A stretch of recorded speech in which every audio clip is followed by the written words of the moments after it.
Listo. Listo. Pues buenas tardes a todos. Buenas tardes.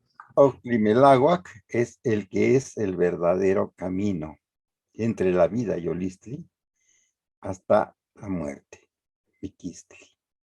Ese es el camino que todo ser vivo recorre de acuerdo a la ciclicidad de cada especie.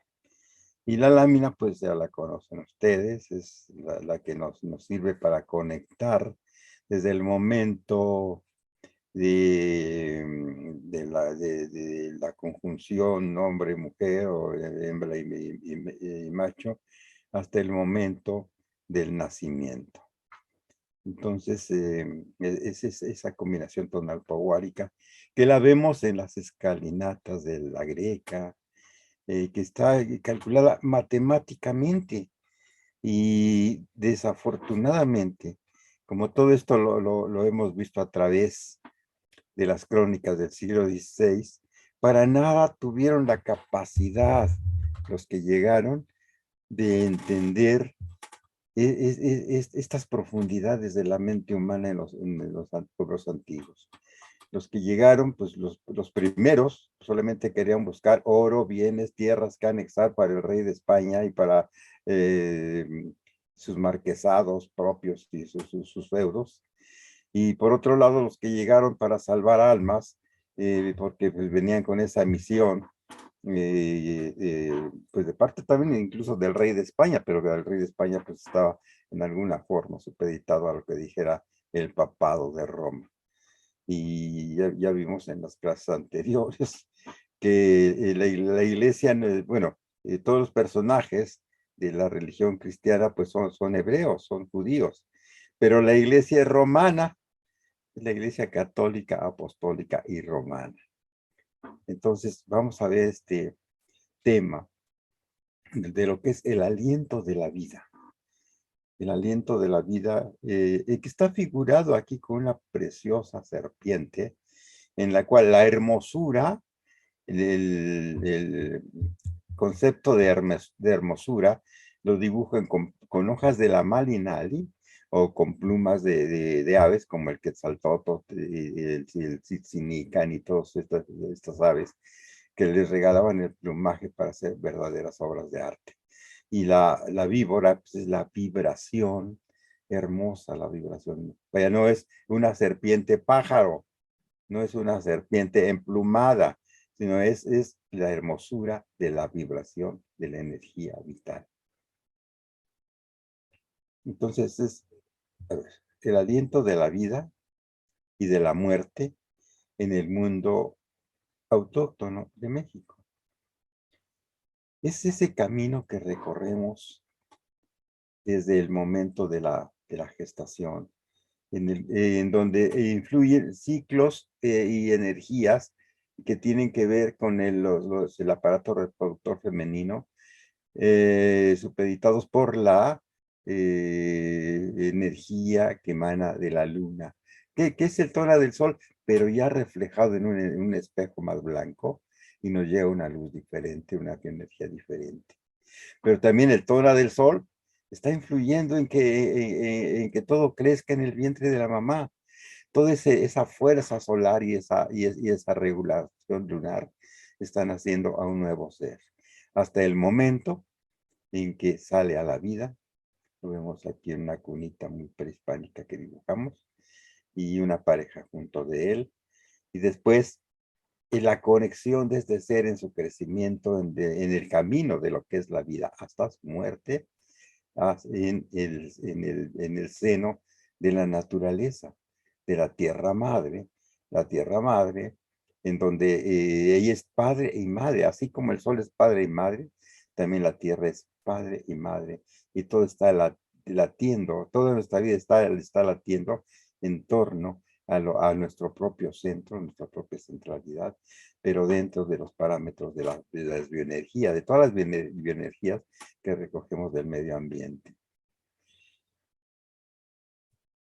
Veamos en qué coinciden y cómo presentan las antiguas crónicas del siglo XVI lo relativo respecto a la vida de los antiguos mexicanos, generalizando desde varias crónicas coloniales. Vamos a ver qué escribieron acerca de la vida y de la muerte de los sacerdotes que venían de los monasterios de esta parte de la península ibérica, que abarca Portugal y todos los reinos que después se unieron para formar la nación de Hispania o España. Esta escena es del Códice Florentino, donde se ve a una partera preparando a la muchacha para el parto. Para el parto, para el momento del nacimiento. Y esta escena, muy curiosa, es la despedida en el funeral de Ahuizotl. Aquí vemos el jeroglífico de Ahuizotl y vemos el grado de Tecuhtli que tenía, de importante en el gobierno, muy importante, pero vemos algo que no sabíamos que era hasta la clase pasada. Esta serie de elementos, tanto las hojas del quetzaltóatl, la planta de las hojas de la malinali, las plumas del quetzaltóatl, la planta de malinali, están enmarcando la hermosura de un conocimiento que le llaman actualmente Shupoat oficialmente, pero que ya vimos que es otra ciencia diferente a ello. Entre aquí está el grifo de Ahuizotl. Entre sus pertenencias vemos algunos collares, algún collar de jade y un collar de jade con un espejo, un espejito de obsidiana, de Tezcatlipoca con cascabeles. Y este personaje que tiene una manta cuadriculada, se ve que es una retícula para hacer operaciones aritméticas y le está dejando para que se vaya con él, incluso para que lo cremen con él, una especie de ábaco. O sea, que aparte de ser todo un conocedor y un sabio por este símbolo, era todo un matemático, el padre de Cuauhtémoc. Esos son los elementos principales que le están dejando para su funeral. Según estas fuentes documentales, ¿cómo suponen o cómo supusieron los evangelizadores que vivían y en qué creían los antiguos mexicanos? Esto es muy curioso porque todavía leo actualmente trabajos de personas que han estado en la historia y siempre dicen, es que los antiguos mexicanos creían esto y esto y esto. Entonces no pueden saber exactamente qué creían porque no lo están reflejando ellos. Todas las crónicas lo están reflejando mentalidades evangelizadoras. Veamos algunas interpretaciones derivadas de dichos textos. Dice una de la ciencia y astrología, perdón. La astrología, fíjense ustedes, en lugar de astronomía le daban más importancia a la parte adivinatoria. La astrología era una de las ciencias de más tradición para los aztecas. Recordemos que los mexicas no quisieron llamarse aztecas después de que salieron de Aztlán. Gracias a sus observaciones determinaron con gran precisión las revoluciones del Sol, de la Luna, de Venus y tal vez de Marte. Agruparon las estrellas en constelaciones que no coinciden con las nuestras. Conocieron la existencia de los cometas, claro, esto tiene que ver en el cielo, la frecuencia de los eclipses de Sol y de Luna, y pudieron crear un complejo calendario. Nos llama la atención también este texto de la obra de Sahagún, que dice que conocieron la existencia de los cometas y la frecuencia de los eclipses de Sol y de Luna. ¿Cómo es que entonces tenían que sacrificar a personas, a humanos, para que el sol saliera al otro día en determinadas ceremonias? Pues se desdicen inclusivamente. Esta observación del cielo les permitió también desarrollar conocimientos de meteorología, fíjese, y así predecir, en lugar de calcular, y así predecir las heladas o establecer las características de los vientos dominantes. En aquel entonces, todo esto se podía no prever, bueno, se sabía que en determinadas épocas estaban perfectamente definidas todas las expresiones de la naturaleza. No obstante, cada fenómeno atmosférico era asociado a un dios, a Tlaloc, las lluvias, y a Quetzalcóatl, los vientos. tenían numerosos dioses, dicen las crónicas. Coatlicue, la diosa de la tierra. Huitzilopochtli, el dios de la guerra. Vemos las imágenes de los primeros memoriales y vemos aquí a Huitzilopochtli, que también tiene ese elemento que estuvimos estudiando la semana pasada y el otro que tiene en la mano.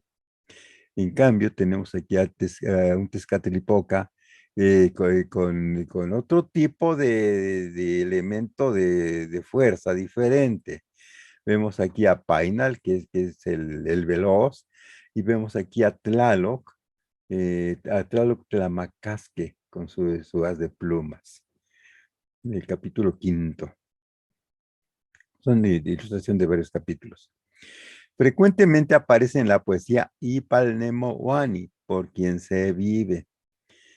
Este texto creo que ya está tratado por don Miguel Portilla. Cada aspecto de la vida sexual estaba asociado a un dios diferente. Así, Xochipilli era el dios de las flores, del amor, de la fertilidad y de las relaciones sexuales ilícitas, al igual que su esposa, la diosa Xochiquetzal, que además era protectora de la prostitución. Carambas, bueno, y vemos aquí otra incongruencia porque en la mayoría de las crónicas aparece Xochipilli como hijo de Xochiquetzali. Aquí aparece sin la terminación li final y aparece como la esposa de Xochipilli. Por su parte, Tlazolteotl era la diosa del placer, la voluptuosidad, la fecundidad y la fertilidad. Ella protegía a las parturientas, a las parteras, a los hechiceros relacionados con el mundo amoroso y a los hombres de intensa actividad sexual. Cada fenómeno atmosférico también era asociado a Tlaloc, las lluvias, y a Quetzalcóatl y Hécat, los vientos. Leyes. Como en otras culturas antiguas, los castigos eran diferentes según fuera el delito y el rango de quien lo cometía. Generalmente el castigo era más severo si quien había cometido el delito era un funcionario o un noble importante. Existía la pena de muerte para los delitos de asesinato, traición, incesto, violación, robo con fractura y adulterio. En este último caso se procedía a la lapidación, aunque la mujer no el varón, aunque la mujer era estrangulada previamente. Y vamos a encontrar ese machismo velado proveniente precisamente de los monasterios de Europa. Los guerreros podían escapar de la pena de muerte aceptando un destino permanente en zona fronteriza. La embriaguez era considerada delito y solo era permitida en algunas circunstancias para los ancianos y los guerreros profesionales. El castigo podía ser la muerte o el rapado de cabeza si era la primera vez que alguien no importante cometía esa falta. Aquí está el edificio del Tecpan en donde se reunía el Tlactocan. La educación. La educación era obligatoria. Las chicas eran adiestradas por sus madres en casa para realizar las tareas del hogar. Solo las nobles, parece que estoy en la corte de Francia, solo las nobles podían ir a aprender a una especie de monasterio donde vivían hasta el momento del matrimonio. Para los chicos había dos tipos de escuelas, el Telpochcali y el Calmeca. En el primero estudiaba en la escuela, pero se iba a dormir a su casa. El segundo era un internado prácticamente reservado a los nobles. La enseñanza comprendía escritura, lectura, historia y música, pero la religión era lo más importante. Bueno, es con estos ejemplos que nos presentan las crónicas. Algunas crónicas, la vida de los pueblos leyendo, percibimos un fuerte trasfondo evangelizador y militar, porque a lo que más atención le ponen es a una religiosidad plagada de dioses, incluso justificando la guerra casi como sagrada, pues les permitía hacer acopio de esclavos que representando y lógicamente a sus deidades. Recuerden ustedes que en los sacrificios de las ceremonias de toda la obra calendárica de Sahagún, todas las veintenas, a los que van a sacrificar es a los esclavos y a los prisioneros de guerra que van a representar a sus dioses. En donde quiera, y yo creo que para representar a uno de sus dioses se elige a las personas pues, de más alta jerarquía y no a los esclavos. Y como podemos, y lógicamente sus deidades, los iban a inmolar para tener contentos a sus dioses. Y como podemos percibir, la información de las llamadas fuentes documentales no nos ha permitido conocer la esencia real de la vida de los pueblos antiguos, sino desde ópticas militares y monacales, religión y guerra. Buscando elementos más lógicos y veraces, recurrimos nosotros a la memoria viva, desde la cual, y con mucha precisión, nos han obligado a intentar un análisis semántico de términos que finalmente nos han llevado a encontrar respuestas más naturales, apreciando el sentido lógico de muchos sustantivos compuestos, empezando desde Ometeotl, Tezcatlipoca y Quetzalcóatl principalmente, y a otros muchos sustantivos náhuatl que han sido traducidos muy a la ligera en los últimos 5 siglos transcurridos. Y ya que el título del tema que nos ocupa es el de la vida y de la muerte, desde este punto de vista vamos a definir rápidamente, en primer lugar, qué es la vida, pero partiendo de las pláticas con los tonalpoque de varias entidades del mundo indígena actual, que están menos contaminados por los intereses evangelizadores y políticos en turno. Y aquí es un parrafito de agradecimiento de mi parte a los que primero me empezaron a enseñar el trasfondo del pensamiento autóctono. Un eterno agradecimiento a quienes en la montaña del Coltzintepetl me indicaron por primera vez en la década de los 70 cómo se deben hacer las traducciones del mexicano, que era la lengua de mi mamá, al castellano, aplicando la estructura y buscando primero el sentido literal, luego los sentidos que hacen más claras las ideas contenidas y a los cuales les aplico el nombre de metafóricos, sin desligarlos para nada del sentido original, pero complementando y enriqueciendo plenamente la amplia comprensión. Y me lo advierto yo mismo porque actualmente a cualquier palabra que utilizan los que se dicen expertos, le sacan cantidad de cosas, pero no pueden hacer a un lado su formación actual. Entonces las traducciones que se hacen en la metáfora tienen más sentido actual que el sentido autóctono. La lengua náhuatl armónica se aprecia mejor su contenido con todas las imágenes que hacen crear a nuestra mente. Un ejemplo de la profundidad que se alcanza de esta manera lo entendí cuando me hicieron buscar y anotar todas las palabras que tuvieran la sílaba T. La marqué con una rayita abajo porque es una larga, doble, T al principio. Y después de varios meses, el siguiente trabajo fue averiguar dónde estaba la misma sílaba a mitad de las palabras. Sin las conclusiones aparentemente obligadas, no hubiera sido posible hacer un análisis como el presente. Para ubicarnos en el contexto de la vida desde las formas prehispánicas, nos dimos cuenta que no lograríamos ni siquiera asomarnos a ellas desde las crónicas del siglo XVI, y mucho menos con las interpretaciones que la historia moderna ha construido por medio de la interpretación de los textos.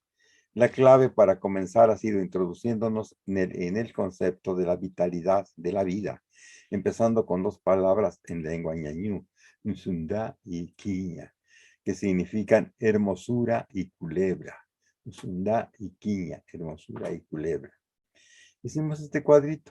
Nsunda, que es lo que deriva de Nsunda, vitalidad, vida, Quetzali, hermosura, y Quetzal, cuando ella se aplica para poder definir lo hermoso que hay en los sustantivos.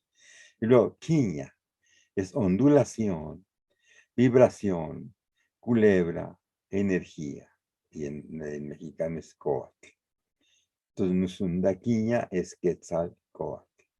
Nusunda, este textito que recogimos aquí en Huitzilapan, en la maestra Marcelina, dice, Nusunda cubrió el cuerpo ondulante de Quiña, Nanjaí, la tierra, comenzando a brotar sus hijos, los árboles, los venados, los pájaros y nosotros. O sea, la hermosura cubrió el cuerpo ondulante de la tierra y empezaron a brotar sus hijos, los árboles, los venados, los pájaros y nosotros. Para cualquier hablante de la lengua mexicana en el campo, el sustantivo quetzali significa la hermosura y quetzaltic como adjetivo lo que es hermoso. En cambio, lo que es bonito simplemente es cualtzin. Cualtzin es una muchacha, por ejemplo. Pero cuando se quiere enaltecer la hermosura, entonces le aplica el quetzali. En lengua ñañú, Nusunda es la hermosura y Quiña es la culebra. Esas expresiones, cualtzin y quetzali, fueron confundidas en el pasado, y sobre todo en los textos del siglo XVI, y mucho más ahora en que se confunde Xuchtic, lo precioso o apreciado, con Quetzaltic, lo hermoso. Xuchtic viene de la turquesa, de Xuchtli, la turquesa, y Quetzaltic viene precisamente de la transparencia del jade y la luz reverberante de las plumas del Quetzaltóatl. En el vocabulario de Fray Alonso de Molina leemos Quetzali, pluma rica, larga y verde. Y nos dimos cuenta, pero además, adelante, en Iwit dice pluma de ave. Entonces, probablemente este sea el origen fortuito para los analistas de estos siglos de aplicar la idea del emplumado al nombre de Quetzalcóatl, aunque literalmente es un barbarismo. Una equivocación que desde origen se repite, pasa a aceptarse como una verdad, y aunque sea una verdad a medias, pues pluma es ihuit en lengua mexicana. Quetzali en su sentido literal es hermosura. Y para el pensamiento ancestral lo más valioso y hermoso que poseemos es la vida, es la vitalidad. La vida es el estado de actividad y energía de los seres orgánicos, y en el caso de los seres que podemos movernos y desplazarnos, la fuerza interna que nos permite pensar, crear y realizar. La vida está vinculada a la energía que un ser dedica para adaptarse a los cambios en el lapso que nos toque vivir. La fuerza interna también es energía. La energía es vibración. La vibración es ondulación. Y coac significa metafóricamente ondulación, por lo que se hace extensiva a energía ondulante. Para Quetzalcóatl queda mucho más explícita la traducción metafórica de energía vital. O biología. En las pictografías de los Amoshtin, el Quetzalcóatl como ciencia es el estudio de todas las formas que tienen todos sus procesos cíclicos enmarcados en lo que llamamos vida o vitalidad. En las pictografías de los códices y en sitios donde hay bajorrelieves y esculturas de serpientes adornadas como representación de los sitios donde se enseñaba la ciencia de la vida, la energía hermosa, vibrante y ondulante del conocimiento de la vida llamada Quetzalcóatl, son los sitios en donde la gran culebra se adorna de hermosura, obviamente llena de esa fuerza vital, tanto en Teotihuacán, Xochicalco, y hasta en la misma Tenochtitlan. En todas ellas se ve a la gran serpiente adornada con largas hojas de la malinali o plumas del Quetzaltóatl, el pájaro hermoso, como símbolos de la hermosa vitalidad o energía vital que es la vida misma.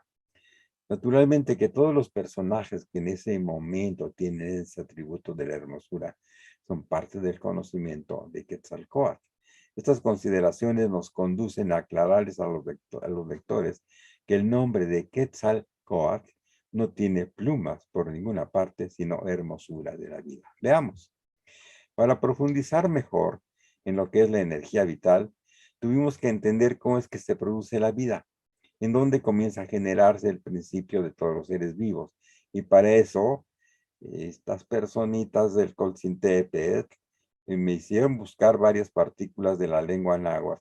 Digo, nos hicieron porque pues yo ampliaba mi trabajo con con los compañeros de la agrupación. Buscar varias partículas de la lengua náhuatl que nos llevaran a desglosar la palabra teot y por consiguiente ometeot. Naturalmente, que todos los personajes que tienen este atributo de la hermosura son parte del contexto del conocimiento de Quetzalcóatl. Quetzalcóatl. Estas consideraciones nos conducen a aclarar a los lectores que al nombre de Quetzalcóatl no le encontramos las plumas por ninguna parte, pero sí el significado de hermosura de la vida. Entonces, el que nos llevaron a desglosar la palabra como esta teoría y por consecuencia ometeo. Y el primer encargo, averiguar lo referente a la sílaba T.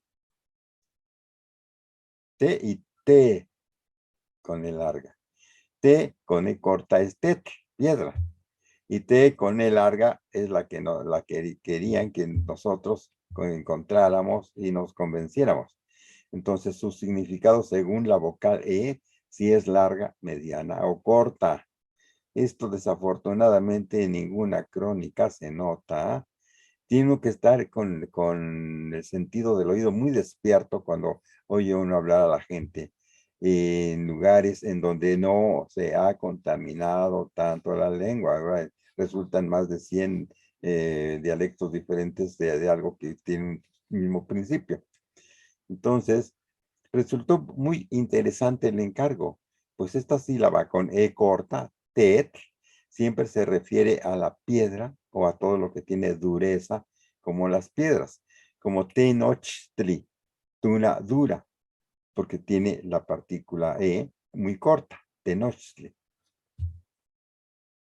Segundo encargo, averiguar en qué palabra suena la sílaba T con E larga, E, al principio de cada sustantivo y cómo se convierte en adjetivo. Entonces, este ejemplo se los pongo siempre en todas las clases. ¿Por qué? Porque el verbo mashtia es enseñar. Entonces, si le aplicamos la sílaba tla, que se refiere a algo impersonal, tla mashtia, ni es el que hace la acción. Machtiani es el que enseña, es un maestro, pero si solamente puede incluso domesticar animales o él es el que enseña, pero si solamente es maestro para las personas, entonces la E es larga y se le aplica la sílaba T con E larga. Entonces, T Machtiani es el que enseña a la gente, a las personas. Luego viene pachtia, que es el verbo sanar, como tla pachtiani es el que sana, es un doctor. Pero si es te pachtiani, es el que cura a las personas, a la gente. El verbo tlacua es comer. Tlacua. Tlacuani es el que come. Se le aplica con el reverencial al tlacuatzin, el dragón, el tlacuache. Y con el larga T, Coani, es el que se come a los seres vivos y se le aplica tanto a los pumas como a los jaguares y como a todas las fieras que se comen a la gente en el monte. El verbo yokoa es inventar, crear. Entonces, yokoyani es el inventor o el creador, pero te yokoyani, que es uno de los atributos que vamos a encontrar junto con Ipalnemawani, te yokoyani es el que crea, el que inventa a la gente, el creador, por decirlo así, pero dual. Concretamente se refiere la sílaba T a los seres vivos y en estos casos a las personas. Buscar para el tercer encargo. Buscar palabras que utilicen la sílaba T al final del sustantivo. La sílaba T larga. Hasta tet. Tet quiere decir huevo. Hasta tet, huevo de hormiga. Coatet, huevo de culebra. Cuautet, huevo de águila. Tototet, huevo de pájaro. Moyote, de los moyotzin, huevo de mosquito, los que me pegaron el dengue, ¿verdad? Tocatet, huevo de araña. Toca es araña, tet es el huevo de araña. Zipac, tet, huevo de caimán o de lagarto. Sol, de solin, la codorniz. Sultet, huevo de codorniz. Totoltet, huevo de guajolota. Y un sustantivo que se creó después de la llegada de los europeos, porque traían pollos y gallinas. Piotet, huevo de gallina. Reconociendo, y tenemos que reconocer, si tomamos un huevito en la mano, en nuestra mano, tenemos que reconocer que dentro de cada huevo existe un principio generador, un principio creador. Aceptamos que el secreto del origen de la vida y de cada vida que nace está contenido dentro de cada huevo, del cual surgirá una nueva vida. Y cuarto encargo. Unir la sílaba T con el sustantivo que se refiere a la esencia de las cosas, que es yotl o yotl. No hallamos forma de cómo explicar académicamente el significado de yotl, pero en el campo y en la montaña es muy claro su significado y no proviene ni de la metafísica y tampoco de ningún pseudo chamán de la nueva era, no. Escogimos el sustantivo esencia porque desde nuestro entender es el que más se acerca a la intangibilidad y presencia de Yot. Por todo lo expuesto, Yot es lo que podemos decir que es esencia intangible de cualquier cosa que forme parte de lo que nos rodea. Y la esencia, lo aceptemos o no, se refiere a energía vibrante y pura. Entonces la partícula tet con E cortita, es decir, piedra o dureza. La partícula T al final se refiere a un huevo. La partícula tet realmente se refiere a un principio generador. Entonces aquí viene lo interesante. Si a tet con E larga le agregamos la esencia de las cosas, está presente en todo lo que hay sobre la tierra. Veamos, tet, le quitamos la TL y nos queda T. Y a yot, o yot, le quitamos, bueno, se le encimamos a T con E larga, queda T-yot. Pero como es una lengua muy armónica, se fusionan los sonidos vocales de E, I y O. Perdón, de E, I nada más, de E, I, y entonces al fusionarse T y OT, queda como Teot.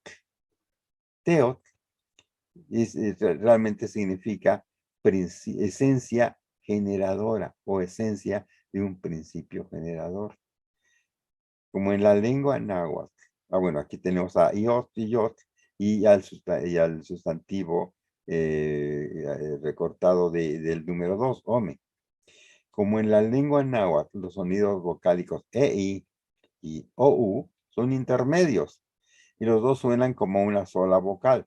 El resultado está aplicado en el sustantivo teot.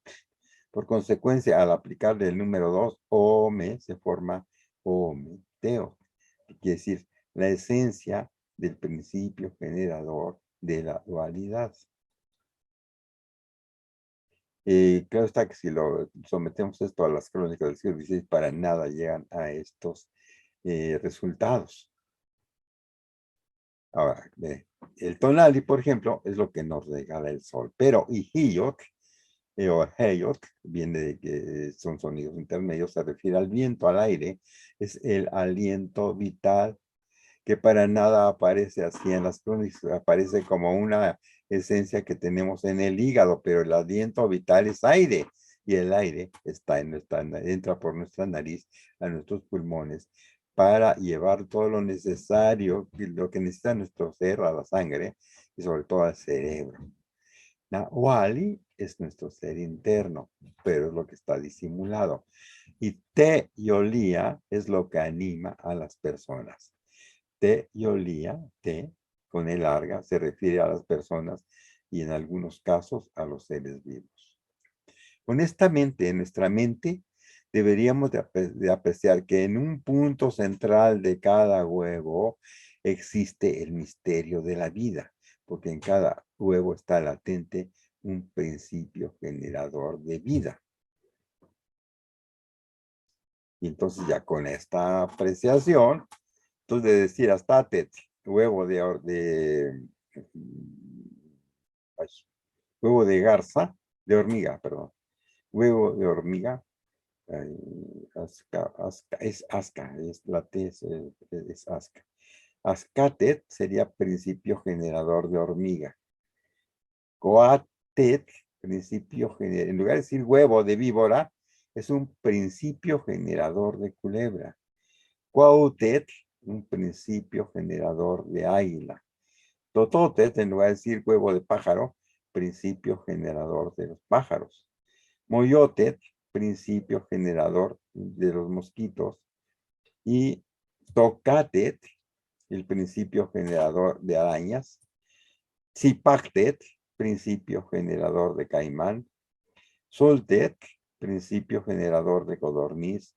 Totoltet, principio generador de las guajolotas. Y Piotet, principio generador de gallina. En cada huevo existe un principio generador. Y no podemos negar que los seres humanos procedemos de uno de los principios generadores que estuvo también latente en el vientre de nuestra madre. Esta pieza, procedente de una de las islas de Catemaco, está en el Museo de Jalapa. Es un huevo en donde se está formando un ser humano. Microfotografía de un óvulo vegetal de una monocotiledónea. Observen ustedes esto. Es una planta, pero es idéntico a el desarrollo embrionario de las especies. Oye, cuando somos embriones, este embrión va a producir peces. Este embrión va a producir salamandras o ajolotes. Este embrión va a producir pollos. Este embrión va a producir borregos y este embrión va a producir seres humanos. Resumiendo, es un hecho que el principio de cada ciclo de vida de un ser se inicia dentro de un huevo y que con toda honestidad, en lugar de apreciar un huevo como algo sin importancia o como alimento solamente, deberíamos considerar que dentro de cada huevo existe el principio generador de la vida, tomando en cuenta que cada huevo es un ser y que todo lo que tiene vida en la naturaleza, todo lo que tiene vida en la naturaleza nació de un huevo. Un huevo es portador de un principio generador. La vida se inicia desde el momento de la fecundación hasta que llega el momento de la muerte. La vida tiene infinidad de vertientes. En cada persona, en cada familia, en cada cultura y en cada tradición y en cada religión son diferentes. Aunque hay ciclos que son los mismos y únicos para cada ser humano. Estos ciclos individuales se pueden conocer por medio de una herramienta propia de estas culturas, que fue la misma para todos los grupos humanos, que cifraron sus actividades por medio de la combinación matemática de dos cifras, el 13 y el 20. El Tonalpohualli que hemos conocido con todo detalle en estos cursos.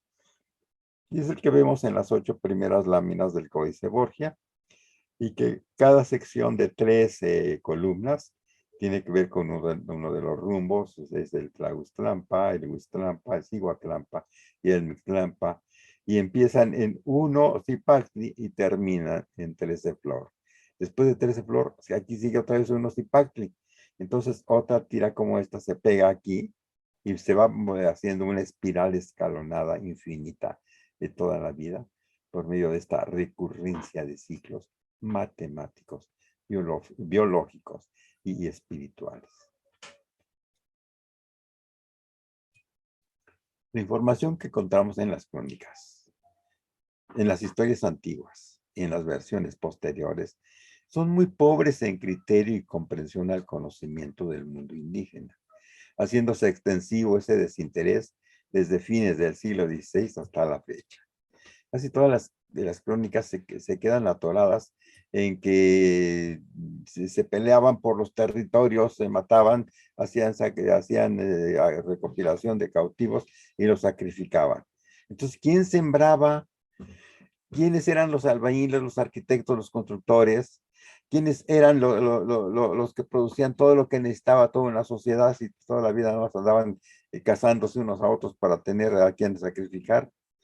El desprestigio, ese desprestigio que todavía nos tocó a nosotros, a mí en el siglo pasado, cuando empezamos a hacer todo esto, nos hacían caricaturas de andar de taparrabo y de que creíamos que hasta el presidente de la República andara de taparrabo.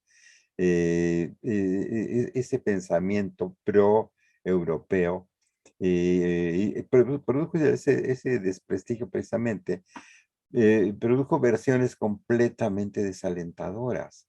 Vaya, ver a una persona autóctona en la calle era minimizarla, bueno, sin el menor interés vertido hasta esta herramienta, que es tratada como una forma de adivinación astrológica, siendo realmente un compendio de cálculos de ciclos naturales que confluyen en el perfil de cada individuo, con los que se puede prever un conjunto de potenciales, incluso negativos, con los que debemos trabajar en la vida hasta convertirlos en factores con resultados positivos.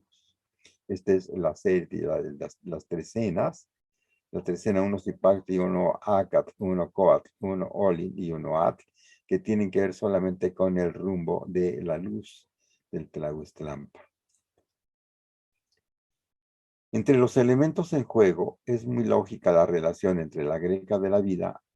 La greca de la vida es esta que extractamos de algunas vasijas de la zona maya de Oaxaca, pero que está presente en los muros, que parece una sinfonía de Mitla, de la zona zapoteca. Y que por tener 5 escalones, porque les vuelvo a repetir que hay perfiles de este dibujo que tienen un solo escalón y luego la curva, o 2, o 3, o 4, hasta 13, pero la que se adapta perfectamente a las cuadrículas del Tonalpohualli y Coince Borgia, es esta que es la de Mitla, porque tiene 5 escalones y se adapta a 5 renglones y nos da lecturas insospechadas. Entre los elementos en juego es muy lógica la relación entre la greca y los 13 señores de los días que acompañan a los 13 números de la cuenta de la vida. No sé si en este curso hemos podido ver algo de la matemática calendárica, pero bueno, todo tiene un ritmo, todo tiene un porqué y un para qué, y todo eso se localiza aplicándole ciertos factores matemáticos que no responden a nuestra propia vida. Estos son los acompañantes de las trecenas de días, de Zipactli o Celot, Mazat, que son las que vimos en la lámina. Mazatosh, etcétera. La primera es Zipactli, y la última es Setoshli, uno conejo. Y estas son las energías que acompañan a cada grupo de los 13 días. Pero vean ustedes cómo se va elaborando todo un tejido de energías. Estos son los 13 números, y los 13 números también tienen una relación directa con 13 personajes que a veces se repiten aquí y aumenta el potencial entre ellos. Entonces, estos son los 13 números y sus 13 acompañantes. Y la greca. La enseñanza y práctica del Tonalpohualli era empleada para conocer las características de un recién nacido, como dice este párrafo de Fray Jerónimo de Mendieta. Cuando el niño nacía, el astrólogo o adivino Iachio en lengua mixteca y Tonalpoque en lengua náhuatl con mucha gravedad y reposo preguntaba la hora de su nacimiento. Esto sobre todo causa ciertos problemas de comprensión a los especialistas, porque como la hora, ¿qué tenían relojes o qué? Entonces, de lo que no saben es que hay un sistema que recogimos en Oaxaca que establece las 20 fracciones de un día y que cada fracción está dividida todavía en 4 cuartos. Por eso sí, y con mucha gravedad y reposo preguntaba la hora de su nacimiento, porque en el momento que sale uno del vientre, tiene todo un potencial que se le pega a uno esas formas de energía y ya no se despoja uno de ellas. Ya son nuestras. El problema actual es que no sabemos que se nos pegó en el momento de nacer y no podemos aprovecharlo por la forma en que nos educamos, la forma en que vivimos, los intereses que tenemos, lo que aprendemos en la escuela y cantidad de cosas que hacen que no nos asomemos a todo esto y que no sabemos ni siquiera que existe. Para la mente de los cronistas tan fanáticamente evangelizadoras, no entendió, para la mente de los cronistas tan fanáticamente evangelizadora, no entendió la profundidad filosófica y mucho menos intentaron comprender la base matemática del sistema. Veamos lo que nos dice por su parte Fray Bernardino de Sahagún en el prólogo al libro cuarto. Dice, de la astrología judiciaria o arte de adivinar, en lugar de calcular, vaya, que estos los mexicanos usaban para saber cuáles días eran bien afortunados y cuáles mal afortunados, y qué condiciones tendrían los que nacían en los días atribuidos a los caracteres o signos que aquí se ponen, y parece cosa de magia negra, nigromancia, que no de astrología. Para ellos la astrología persa de las constelaciones en la eclíptica, pues, era su pan de cada día.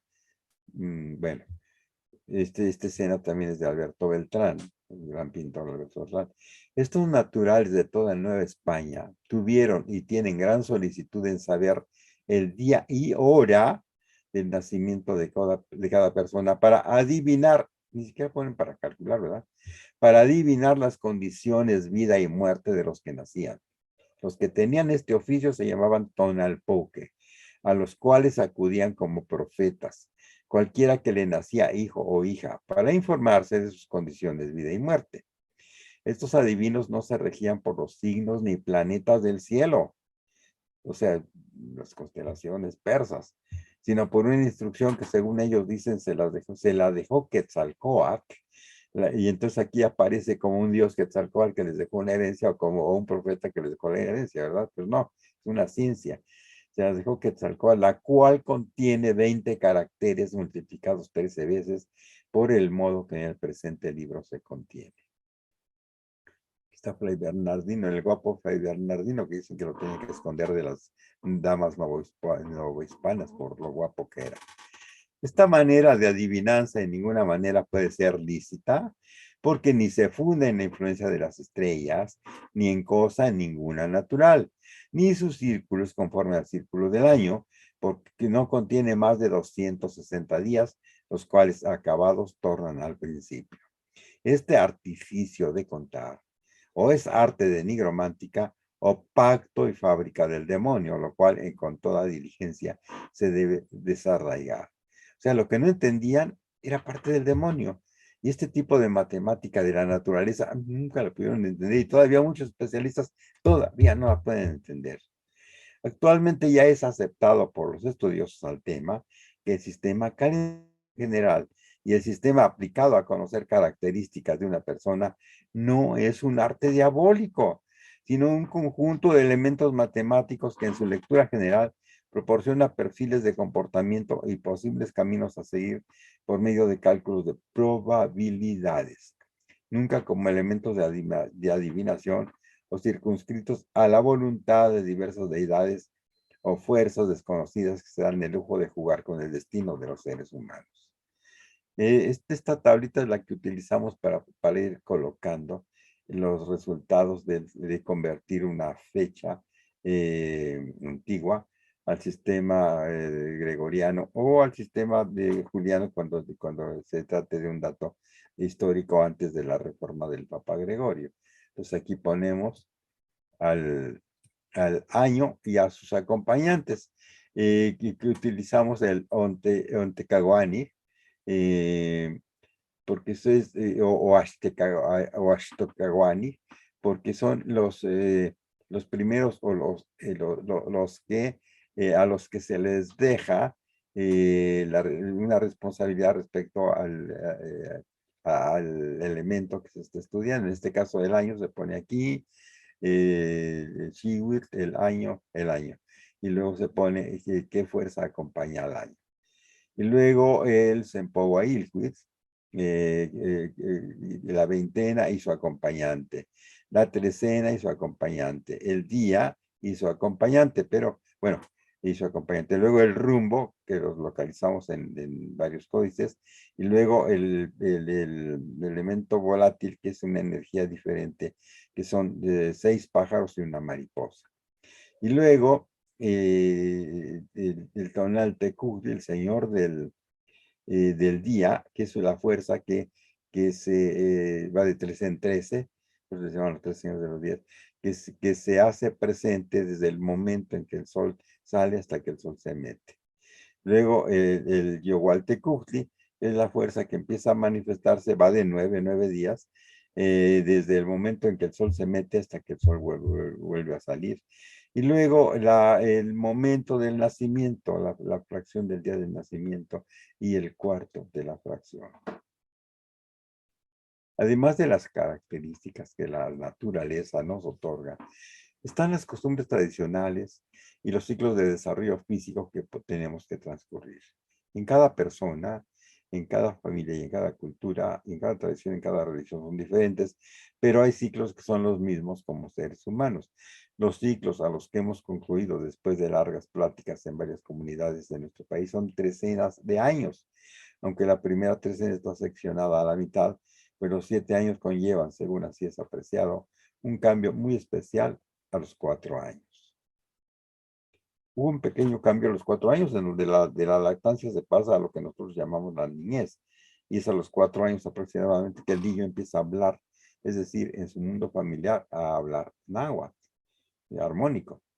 Provisto de un cuerpo y hablando mexicano, el niño comienza su andar existencial, nutrido como un sol naciente y creciente, en esta etapa que hasta los 7 años es la infancia, y a los 13 se llega en promedio a un cambio hormonal muy importante, pues comienza el periodo de la juventud, en donde se refugie con la luz propia, porque que se ha acumulado desde los primeros días de la niñez. Se siguen acumulando tanto aprendizajes como experiencias formativas de los 13 a los 26 años.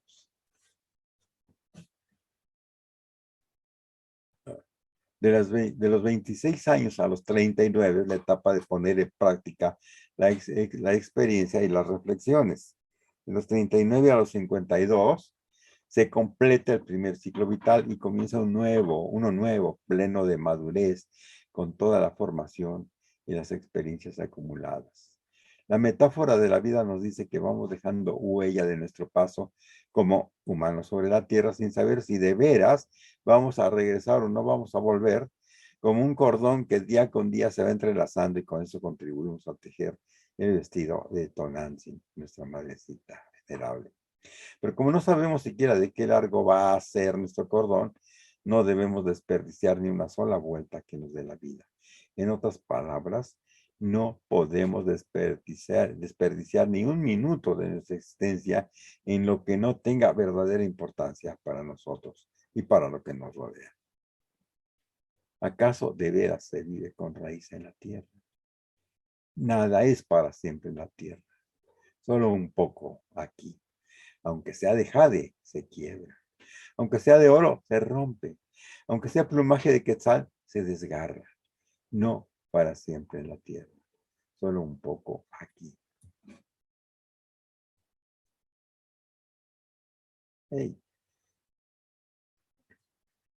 Pero es necesario que dejemos huella positiva sobre la tierra. No acabarán mis flores, no cesarán mis cantos, se reparten, se esparcen, aun cuando las flores se marchitan y amarillecen. No acabarán mis flores, no acabarán mis cantos. O sea, no venimos nada más a estorbar, venimos a crear convivencia, armonía, a hacer una vida, tratar de hacer una vida con todo lo que nos rodea y todos los que nos rodean de respeto, de verdad, de madurez. Y si venimos a estorbar, ¿qué estamos haciendo aquí? Ocasionándoles problemas a los demás. No, entonces, ¿para qué nacimos? Como un libro de pinturas nos iremos borrando. Como una flor nos iremos secando aquí sobre la tierra. Como vestidura de plumaje de ave zacuán, de la preciosa ave de cuello de hule. Así nos iremos acabando. Pero que queden recuerdos positivos, porque estando en el pensamiento de las generaciones sucesivas, seguiremos existiendo. En México se pueden encontrar vestigios funerarios con antigüedad hasta de 6,000 años de las épocas que han estratificado como la domesticación de plantas, como el maíz en el Valle de Tehuacán, y muy posteriormente, en 1800 a.C., se advierten tradiciones más elaboradas recordando a los ancestros, pues en la mayoría de los casos se ha encontrado gran cantidad de objetos cerámicos en ofrendas individuales. En efecto, vajillas, figurillas y máscaras que representaban la idea de la muerte, y es evidente que este sentimiento se remota a las épocas prehistóricas, toda vez que se deduce una preocupación por dejar el recuerdo que contribuía a estrechar los lazos existentes entre los vivos y los ancestros. La idea que tenían los pueblos prehispánicos acerca del concepto de la muerte fue percibida por parte de los evangelizadores en busca de elementos que les permitieran una lucha más eficaz contra la supuesta idolatría, que era un riesgo latente en su contra para llevar a cabo la añorada evangelización. De parte de numerosos testimonios abundan textos referentes a la muerte que hacen que se ponga en tela de juicio la objetividad de los religiosos, pues el dogma cristiano a partir del cual se hacían las indagaciones afectaron el sentido de lo que pretendían comprender. Esta es la tumba 7 de Monte Albán, con muchísimas ofrendas de se ve el cuerpo, que ya quedó el esqueleto. En efecto, los textos cristianos en refutación al pensamiento indígena denotan que los esfuerzos de los frailes tendieron a sustituir el pensamiento nativo por paradigmas cristianos. En estos postulaban que el mundo no era sagrado en sí. En cambio, la teología cristiana aseguraba, y lo sigue postulando, que lo verdaderamente importante y sagrado es solamente la voluntad de Dios, porque era Él, con su infinito poder, quien lo había creado. Pero como una contraria idea a la voluntad de su Dios están los testimonios indígenas menos afectados por la nueva doctrina, en los cuales, cuando sienten la muerte próxima, reflexionan en primera persona, que ya es tiempo para mí de recoger mis pasos. Como soles, en su ocaso, las personas se acercan a su noche. Es la muerte natural sobre la tierra, preparándose para surgir posteriormente a un nuevo día. Desde el contexto judío-cristiano, la muerte no podía ser natural e inherente a la vida e inmanente a todos los seres vivos, sino que en todos los casos era determinada por su Dios. La realidad vivida en el campo desmiente a las crónicas con la connotación al temor a la muerte y por lo tanto al conceptuar al Mictlán con las ideas evangelizadoras de premios y castigos después de morir, es completamente más objetiva la idea de reposo y de quietud con la cual se gesta una transformación. Entonces el Mictlán, en lugar de ser el lugar de los muertos, es donde se adquiere un resultado después de un cambio incluso sustancial. Miquistli, que lo traducen como muerte, sería una representación de cambio o transformación, lo cual repercute en intentar arreglar mucho de lo escrito en torno a la muerte en este espacio de siglos ya transcurridos. Cualquier forma de muerte induce a entrar a un estado de lapso o de transmutación. Con la llegada de la muerte, este estado de reposo y de quietud se divide nuevamente en la existencia activa, Nemilistli, y la muerte pasiva, Miquistli, propiciando el espacio temporal de lo que será una nueva vida, Yanqui Yolistli. La muerte y la existencia constituyen la vida. Yolistli es el vivir, el que se regenerará. Au Icuac, Tigualmocuepas, Oxepa, Tipiltontli, Timochiguas. Y cuando regreses, otra vez serás como un niño. En el libro sexto del Códice Florentino, al evocar al niño por nacer, la partera dice lo siguiente: y pampa caocmiclan caogyoguayan intotlactoa, porque hablamos de lo que está todavía en la noche, en el vientre de la mamá, en el Mictlán. Desde ese punto de vista, el vientre que abriga al niño por nacer simbólicamente es Mictlán, el lugar de donde brotan los seres, como una metáfora de las muertes y renacimientos perennes que día con día tenemos que vivir.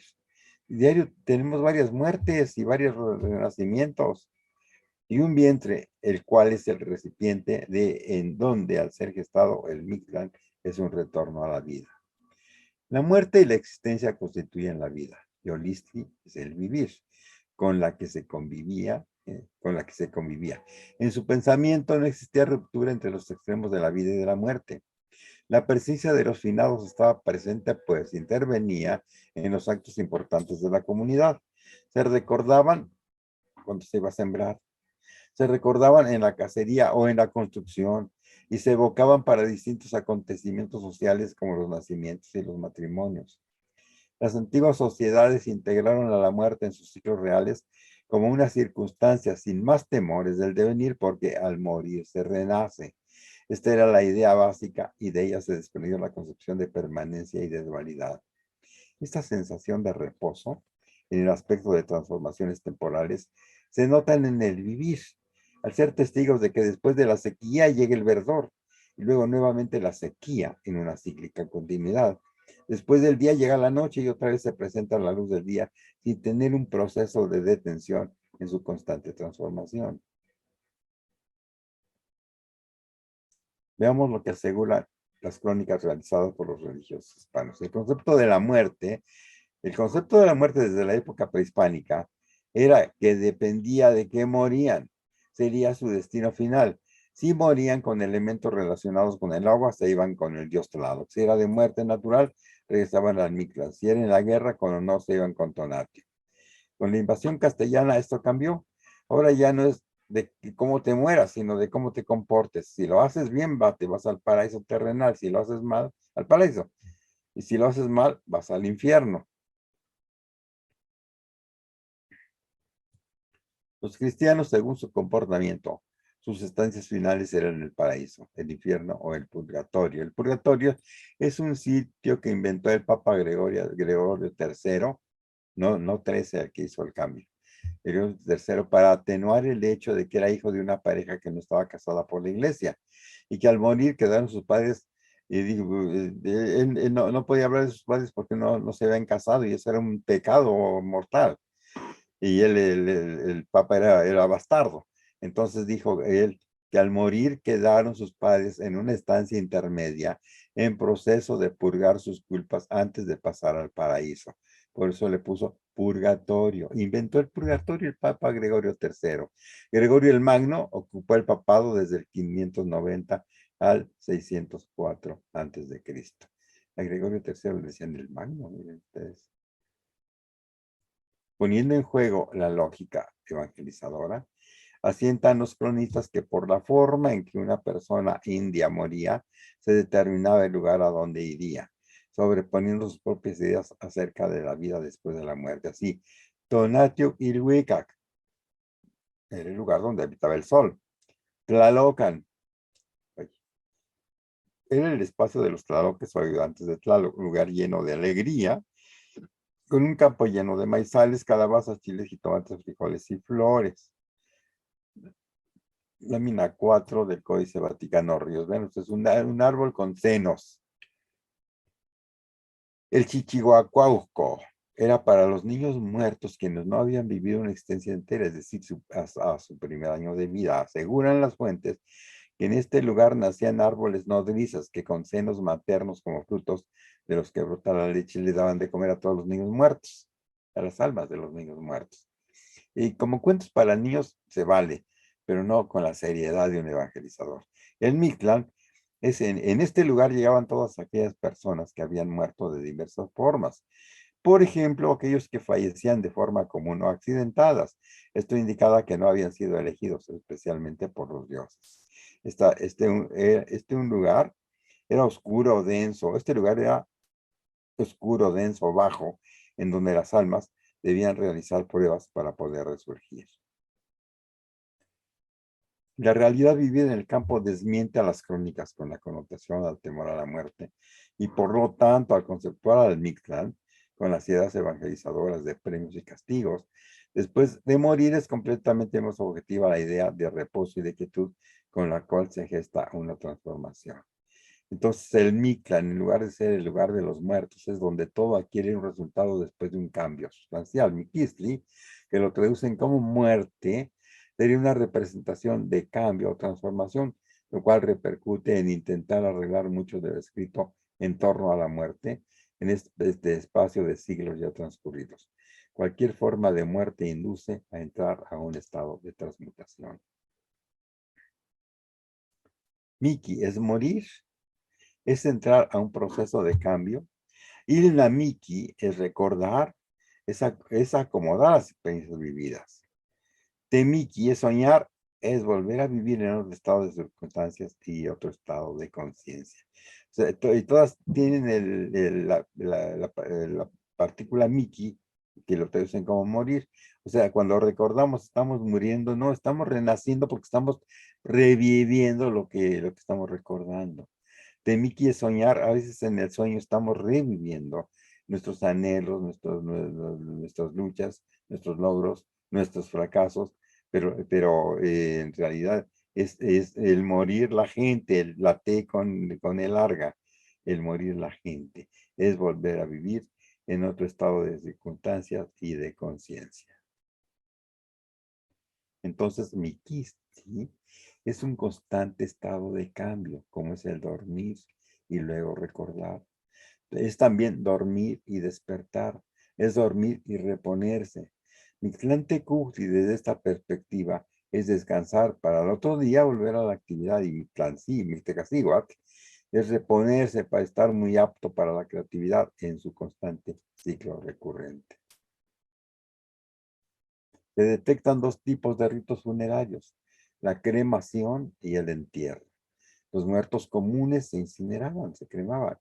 Se les envolvía con telas en posición fetal y se les ponía una máscara. Las cenizas se guardaban en una urna y se les ponía un trozo de jade como un símbolo de la vida.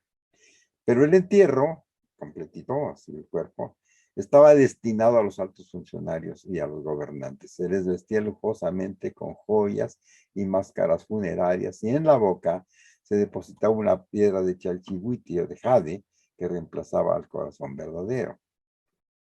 Los meses de 20 días que se dedicaban al recuerdo de los que ya habían fallecido eran Mica y Huitontli, dedicados a los pequeños muertos, ya muertos, y por otro nombre Tlazochimaco, cuando se dan flores, y Huey Micailhuit, y por otro nombre Socolhuetzi, dedicado a los muertos mayores, 20 días también, significa caen los frutos en los que se elaboraban diferentes ofrendas. Eran 40 días que la Iglesia Católica, Apostólica y Romana cambió por los 2 días de todos los santos y de los fieles difuntos del calendario del santoral romano. El fraile dominico Diego Durán, preocupado porque al sincretizar las fiestas indígenas con sus 2 días católicos, se asombra de que los grupos indígenas asimilaron prontamente los ritos e instalaron nuevos significados a las fiestas cristianas. La fiesta de los fieles difuntos la dedicarían a los muertos pequeños y la de todos los santos a los muertos grandes.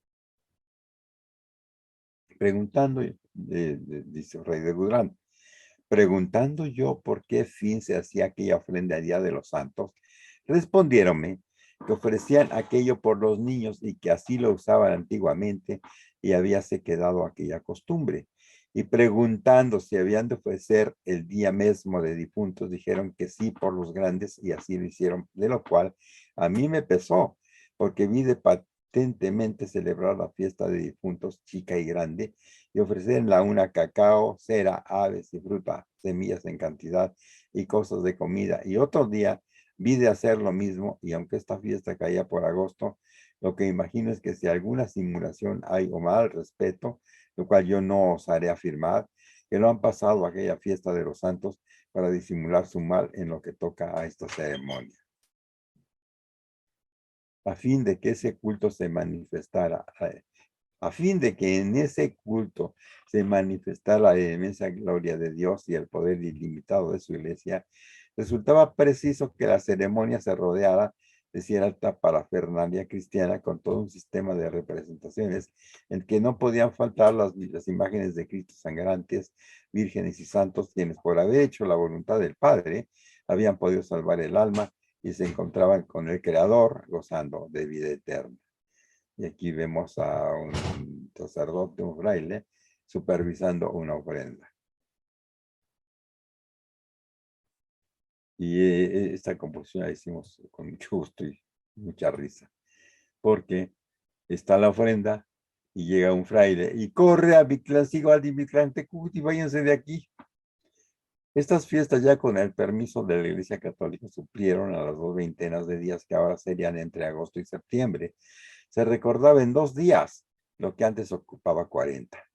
A los muertos pequeños el 1 de noviembre y a los muertos grandes el día 2, en lugar de la mitad del año prehispánico. Quedó así sincretizada esta celebración para honrar la memoria de los familiares difuntos en una tradición que actualmente está muy arraigada y en constante proceso de transformación, sobre todo este ámbito nacional, en donde hay miles de fosas que huelen a muerte.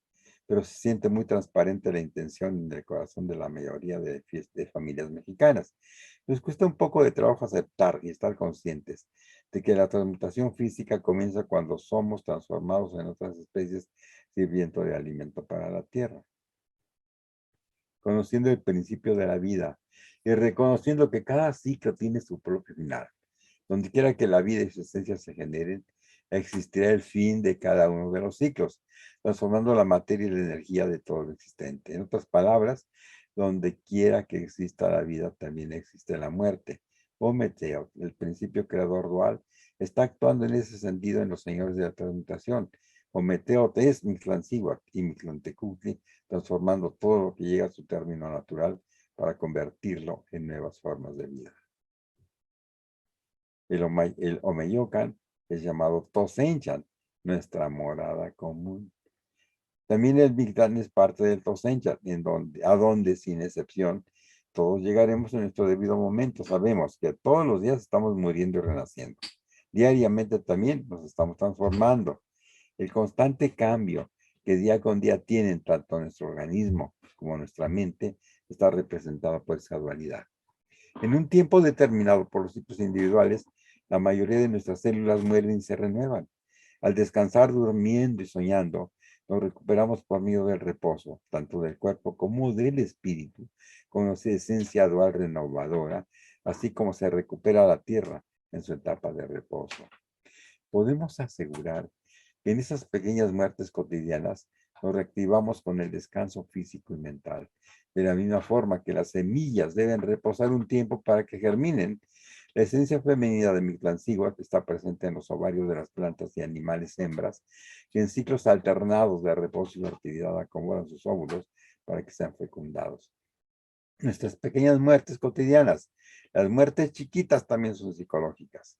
Están presentes en nuestras etapas de miedos, angustias, depresiones, enfermedades, que podemos superar con una firme decisión.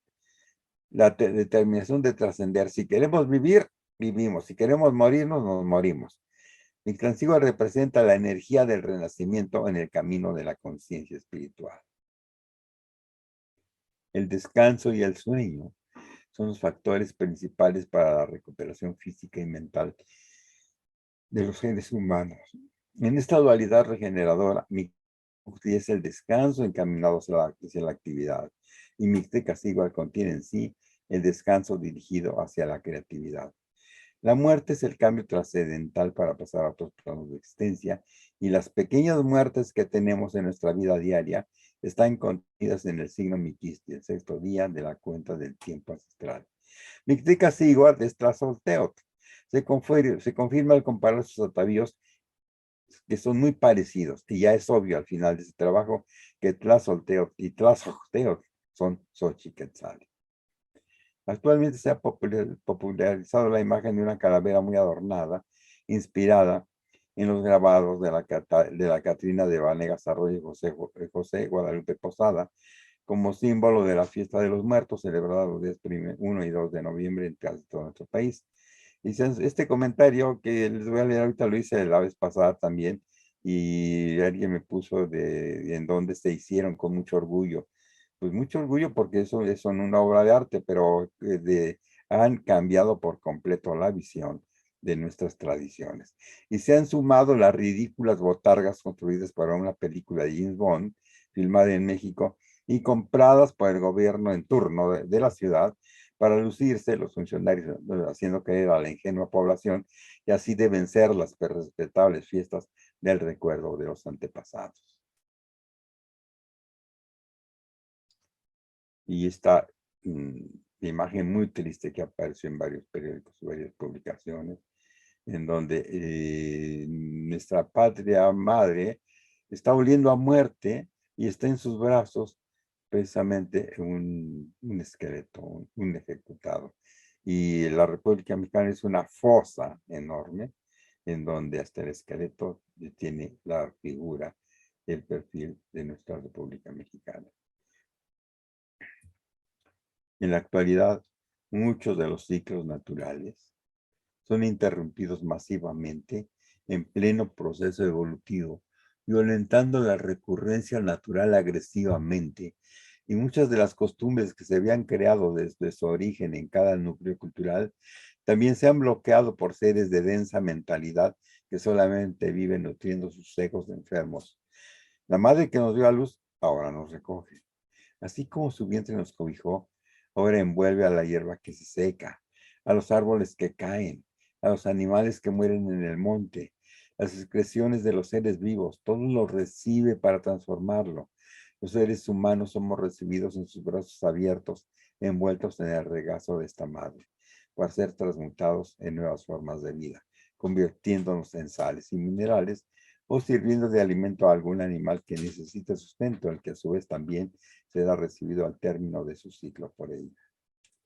Acerca del levantamiento de cruz, que antes era solamente nombrado el levantamiento de sombra, hay notorias diferencias al inmiscuir a la religión en algo que era exclusivamente bioenergético. Se realiza solo sobre los mismos esquemas básicos de la antigüedad.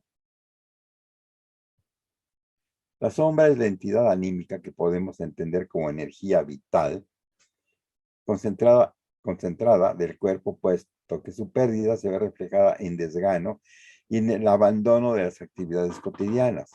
Otra de las cualidades que tiene es que durante el sueño puede desprenderse, pero corre el riesgo de poder ser capturada por otras entidades como los aires o la sombra de un muerto.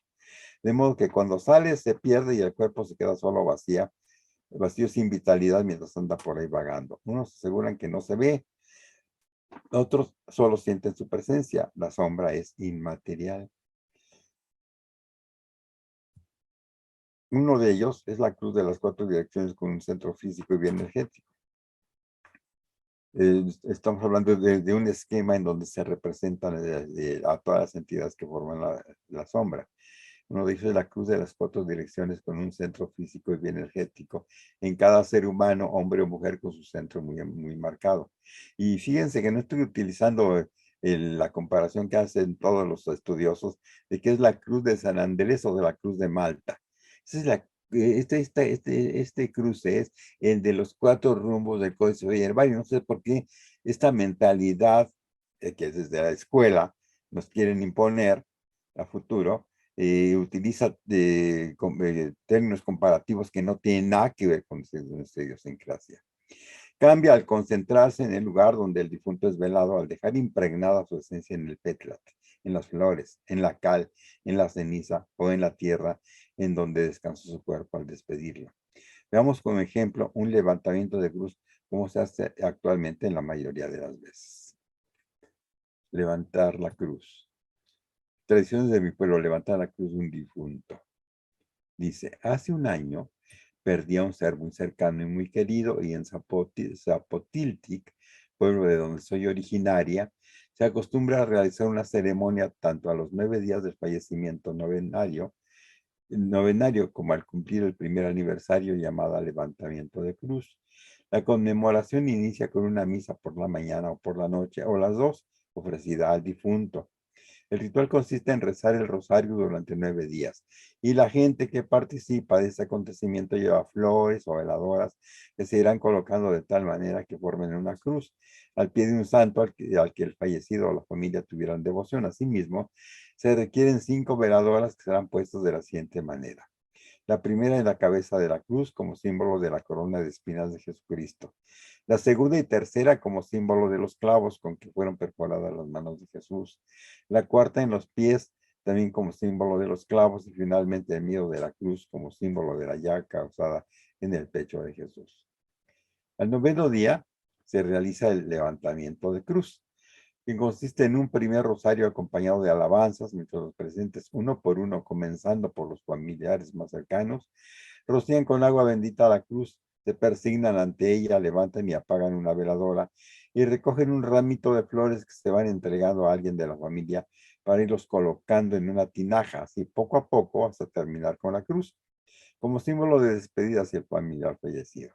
Pueden participar todos los asistentes hasta terminar de levantar todo. Luego, todas las flores y veladores que se recogieron deberán llevarse a la tumba del fallecido en compañía de la gente que así lo desee.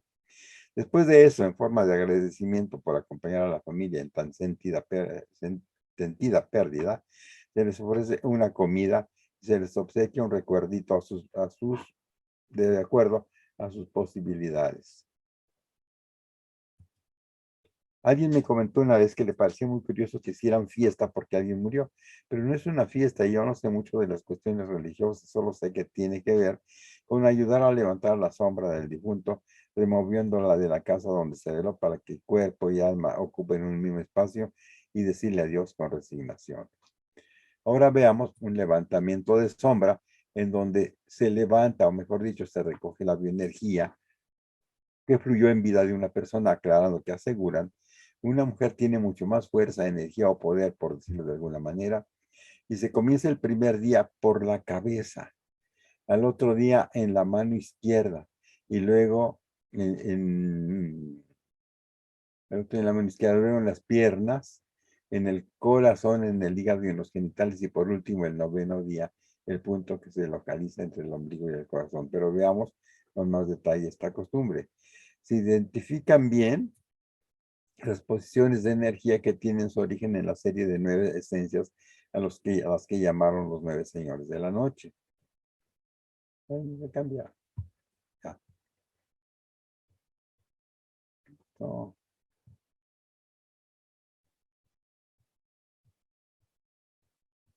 Ya.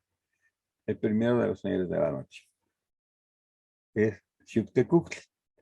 Y vean, en el plexo tiene una mariposa. Aquí lo acostamos, aquí tiene la mariposa. Y es el mismo lugar en donde el difunto tiene el plexo, o el mismo lugar en donde en grabados y en los famosos chacmoles se está recogiendo algo en esta plataforma en donde a veces es una especie de plato cóncavo. Entonces este dibujo lo tomamos. Este es del Códice Borbónico, este es de la Enciclopedia Infantil Colibrí. Y estos son bajorrelieves del lado norte del juego de pelota de Chichén. Y este es el chacmol de Iguatzío, de Michoacán, uno de los más raros que hemos encontrado en las urnas. Al otro día de haber llevado el cuerpo al panteón, se comienzan las ceremonias de levantamiento una a una de todas las partes de la sombra, solicitando la presencia de las dualidades que moran en los 4 rumbos. Señor y señora de las flores de la tierra, Señor y señora de los aires, Señor y señora del fuego y del calor, Señor y señora de las aguas.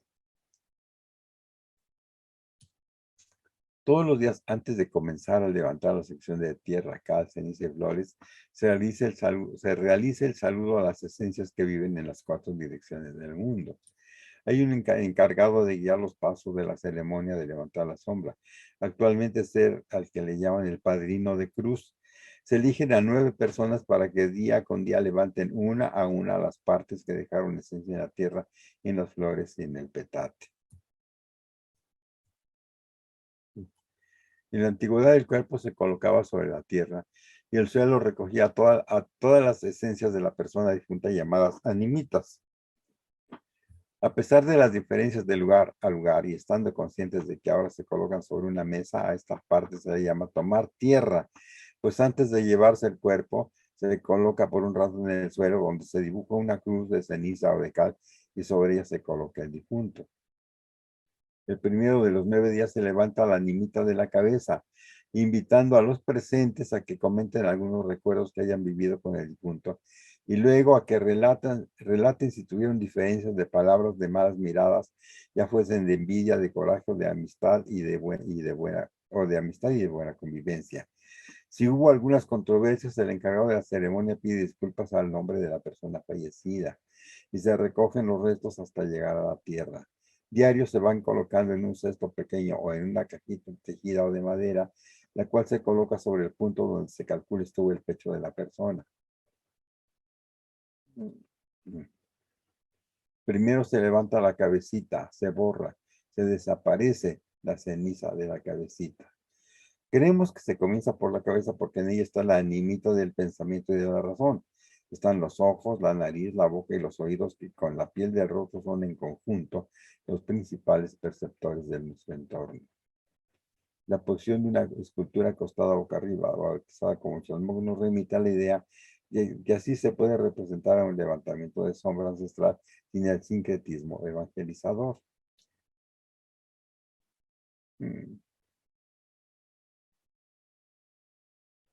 El brazo y la mano izquierda, porque en su forma de pensar se considera que como están más cerca de los latidos del corazón, que es donde se abriga la animita de los sentimientos, todo lo que se realice con la energía que de ellos se desprende será hecho con mucho cuidado, con cariño y con delicadeza. Hasta los apapachos se comparten con más sutileza. Se invita a los presentes a comentar si tienen algo que decir de su ayuda o si hubo alguna agresión o muestra de amistad con ese brazo y con esa mano. La mano y el brazo derecho están más cerca de la animita de las emociones que se concentra en el hígado. Todo lo que se realiza con estas extremidades lleva fuerza, habilidad, decisión y destreza. Conlleva además el gusto por las acciones de defensa e incluso de agresión. Se le pide a los presentes que disculpen si alguna vez tuvieron alguna queja de mal comportamiento o de agradecimiento que haya tenido que ver con su brazo o su mano derecha, y después de los comentarios se levantan los restos de cal y de flores y se depositan en el recipiente. La siguiente parte que se va a depositar es la del corazón, es la animita de los sentimientos a la que se debe darle mucho más atención porque es la más afectada en las relaciones con todo nuestro mundo personal. Como siempre, necesitamos darle fuerza y comprensión a las otras animitas que contribuyen a llenarla para mantenerla plena de energía. Es donde se guardan nuestras experiencias, por ello necesitamos un corazón muy fuerte. La animita del hígado es donde residen y se afectan las fuertes emociones. Al recoger la sombra de esta parte, se les pide a los presentes que disculpen alguna actitud de presunción o de pedantería y manifestaciones altaneras, pero que si en algo les faltó, les sirva de ejemplo para no cometer los mismos errores de sentirse superior a los demás. La animita de los instintos regula las funciones de todas las demás, pues es en donde está depositada la esencia que al juntarse en dualidad asegura la continuidad de la especie humana. El acto placentero mantiene en equilibrio la regularidad de funciones de todos los órganos importantes de nuestro organismo, además de equilibrar nuestros sentidos y nuestros pensamientos. Y siguen los dos pies. Uno cada día pidiendo a los presentes que recuerden por dónde fueron acompañando a la persona difunta y los caminos que recorrieron. Todo esto se hace en 9 días. Actualmente se acostumbra a rezar un rosario en cada una de las sesiones. En el 9º día se ha recogido la sombra completamente y se ha llenado el cesto recipiente que está alojado en el centro, en el punto donde estuvo el plexo entre el ombligo y los órganos genitales. El recipiente se ha llenado con la esencia completa y todos los deudos se aprestan a terminar la ceremonia de despedida con la seguridad de que se va a entregar a la tierra toda la energía que se recogió en donde estuvo depositado el cuerpo al ser velado. Actualmente hay muchas variantes regionales. pero sentimos que esta es una ceremonia que tiene muchos elementos que se originaron en la antigüedad. La ceremonia del levantamiento de sombras se refleja en muchos aspectos en la ceremonia católica del levantamiento de la cruz y los llamados a las fuerzas de la naturaleza. A los cuatro rumbos lo suplen las oraciones a los santos y el rosario que se reza cada día con que se pide perdón al difunto para que pueda ser recibido en el purgatorio o en el paraíso bíblico. Aquí vemos el plexo en donde se manifiesta toda la fuerza que se recibe, que se reparte. Igualmente aquí de energía a energía, de energía a energía.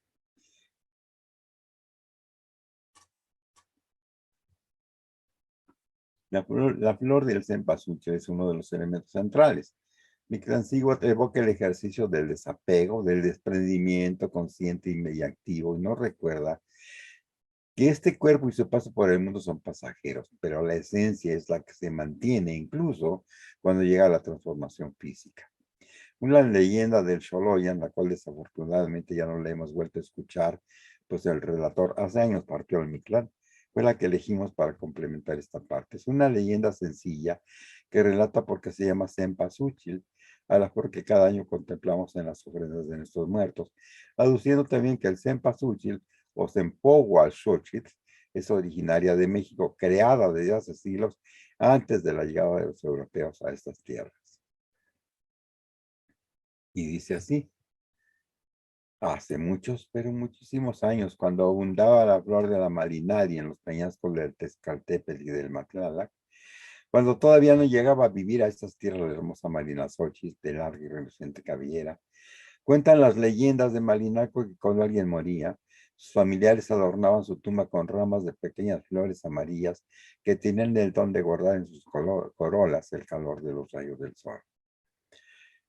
Cuando aceptaron a pasar por el valle en otra etapa de su caminar, aquellos que un día serían los mexicas de Tenochtitlán, observaron esta costumbre en las ofrendas de Tlaxico y la adoptaron, colocando en los lugares donde sembraban a sus muertos adornos hechos con sartares de la flor del tonaltzúchil, la pequeña flor que en lugar de representar a la muerte, representa la vida generada por el calor, la luz y la energía que provienen del Padre Sol.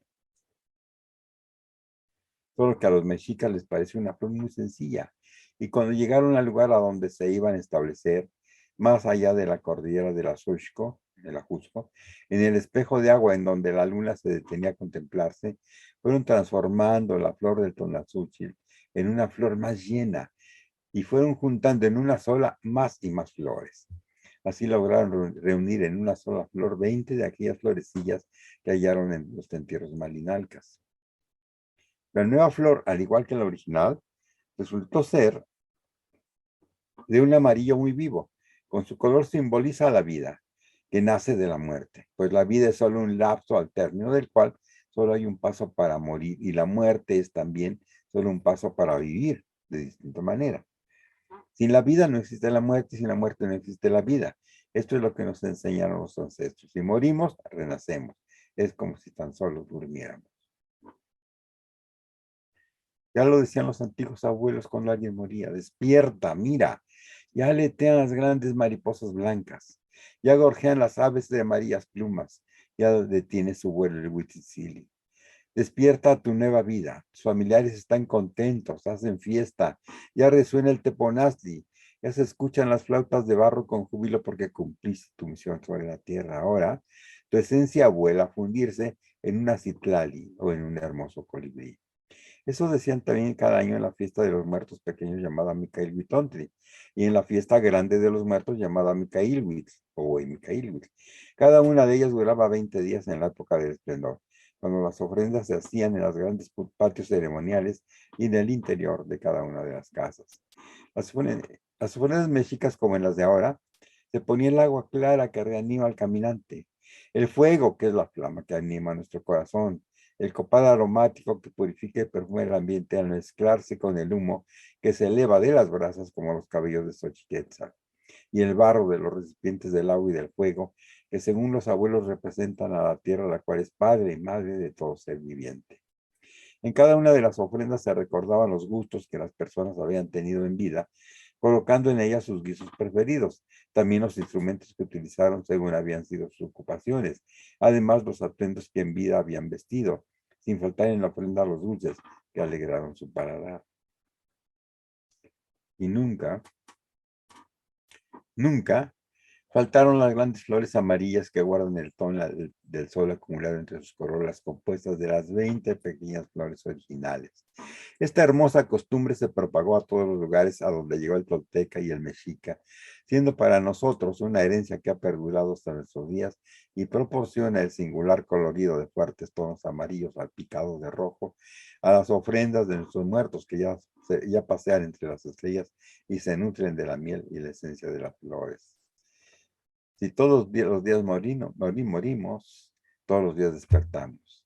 Así es la muerte, dormir y despertar.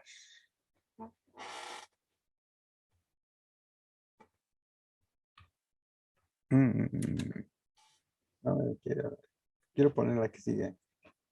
Ya se te acabó el tiempo. Mejor ya la dejas para la No. próxima. Salgo.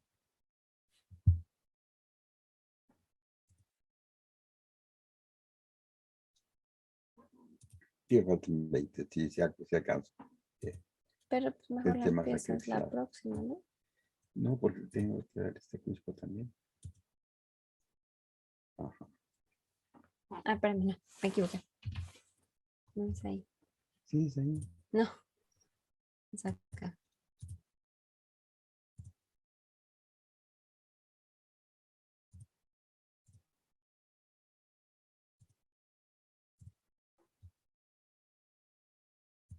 Entonces, vas a dar un ratito del tema sacrificial. Ujú. Y el siguiente tema también tiene que ver con la muerte. La vida y la muerte, en este caso, vamos a ver ciertos pormenores que nos hicieron escribir un libro por ciertas experiencias que tuvimos cuando éramos estudiantes. Uno de los temas que nos dejaron al grupo al que yo pertenecía en aquel entonces fue averiguar qué pasaba en las crónicas históricas cada uno de los que teníamos el grupo eligiera una de las crónicas y que buscara en toda la crónica todo lo referente a los sacrificios humanos. La más copiosa fue la de Bernardino de Sahagún en todas las veintenas, las ceremonias y fiestas de las veintenas, sacrificios y sangre por todos lados. Pero bueno, fuimos recogiendo y vamos a ver en qué consistió todo esto. De Milistri. La vida tiene sus ciclos naturales, se nace, se crece y si se es creativo y armónico en la convivencia humana y en el trato justo con todo lo que nos rodea, habremos logrado la finalidad primordial de nuestra existencia. Pero sabemos que todo en el universo tiene su propio momento de transición, el morir. Así como las culebras renacen a un nuevo ciclo cambiando de piel, los seres humanos tenemos nuestros momentos de transición por medio del reposo y de la quietud en un lapso de silencio, oscuridad y serenidad, que le llamamos Miquistli. A ese estado se le llama el Mictlán, y en él existe la dualidad de Mictlantecutli y de Mictecacihuatl, que son los señores el señor y la señora de la dualidad de la transformación. Aunque los cambios más notables se dan a cada momento de nuestra vida, y es perceptible cómo vamos transmutando físicamente, pero los cambios de madurez en nuestra mente solamente se generan a través de las experiencias y de un aprovechamiento totalmente positivo. La vida se manifiesta como un cúmulo de frecuencias de energía vibrante, energía hermosa, eso me pasó, y energía vibrante engendradora de todo lo que tiene vida.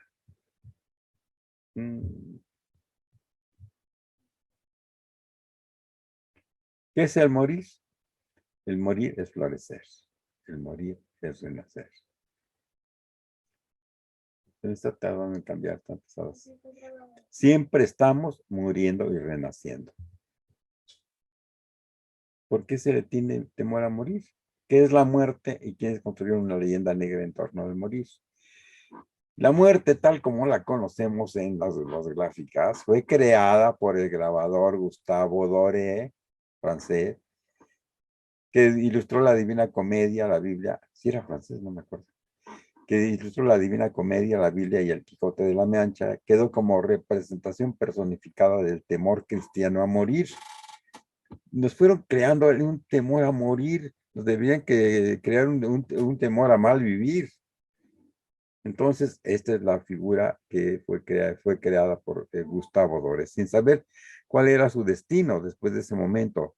Si iba su alma al infierno, al purgatorio, a la gloria en el cielo como premio al perdón de sus acciones en la vida terrenal. La hoz que le había puesto en la mano fue insuficiente para describir el segamiento de vidas que las hordas depredadoras dejaban tras de cientos de aldeas arrasadas en la barbarie de la Europa feudal y tuvo que cambiarla por una guadaña.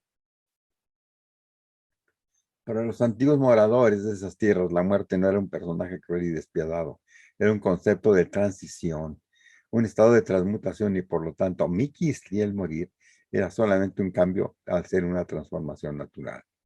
El miedo al morir es un estado psicológico que al ser implantado por mentalidades de otros lugares se incrustó en el momento de sufrir la transición cultural.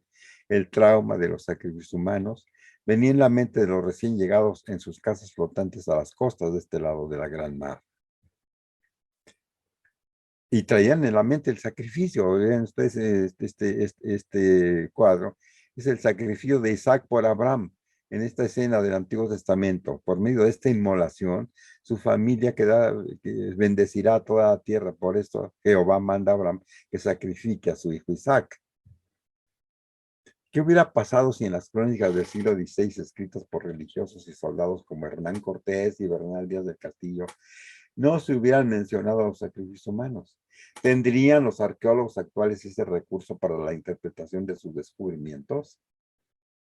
En el imaginario virreinal, castellano e indígena ya transculturado, la visión nefasta de los informantes indígenas por quedar bien con los religiosos y encomenderos fue creando imágenes como esta, que solamente podemos contemplar en los documentos elaborados después de la invasión, pero supervisados por los evangelizadores. Estos sacrificios humanos mostrados en el Códice Maglarechi. En la mente de cualquier europeo del siglo XVI existía la idea de los sacrificios humanos. ¿Qué significa sacrificio? Sacrificio significa abnegación, entrega, renuncia o privación que se hace en favor de algo o de alguien. Literalmente, ¿qué significa? De latín sacrum y facere. Oficio sagrado. Sacrum es lo sagrado y facere es el oficio, lo que se hace. Oficio sagrado es el acto en el que se realiza una acción muy especial en consenso entre quien hace la entrega y quien realiza el sacrificio a favor de alguien. Si no existe el consenso y la mutua aceptación, no se le puede llamar oficio sagrado, sacro oficio, a ningún acto de muerte, aunque se le quiera adornar de mucha ritualidad. Quedaría en asesinato o en ejecución, pero no sería un sacrificio. Esto deja en evidencia el uso y abuso del término sacrificio en el análisis de dichos y hechos históricos que se toman a la ligera. Y digo dichos, unos son los dichos que encontraron sobre todo los religiosos y con ellos escribieron sus crónicas. Y los hechos históricos los vivieron Bernal Díaz y Hernán Cortés. Entonces son dichos y hechos históricos que se toman a la ligera. Creyeron encontrar en estas tierras las costumbres que les eran familiares. Por eso es que en la mente de soldados y frailes franciscanos, dominicos y agustinos ya existía la idea de los sacrificios y cómo aplicarla como a un estigma a su favor. O sea, ya lo traían en la mente.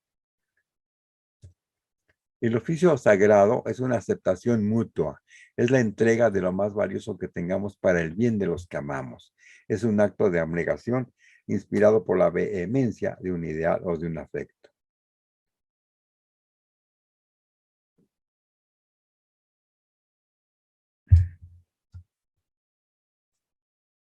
En la mentalidad evangelizadora ya se menciona de las Sagradas Escrituras el altar en donde Abraham debía sacrificar a su hijo Isaac. Justificación oficial. Los sacrificios humanos fueron realizados en muchas culturas en el Asia y en Europa. Se tienen noticias que mataban a las víctimas ritualmente de una forma que pretendía apaciguar a sus imaginarios dioses por diversas causas.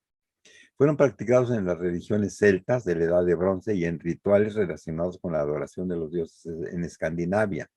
En Roma se realizaron sacrificios humanos rituales hasta el año 97 a.C. Para los habitantes de la antigua Cartago, el sacrificio de niños era también una manera habitual para aplacar a los dioses.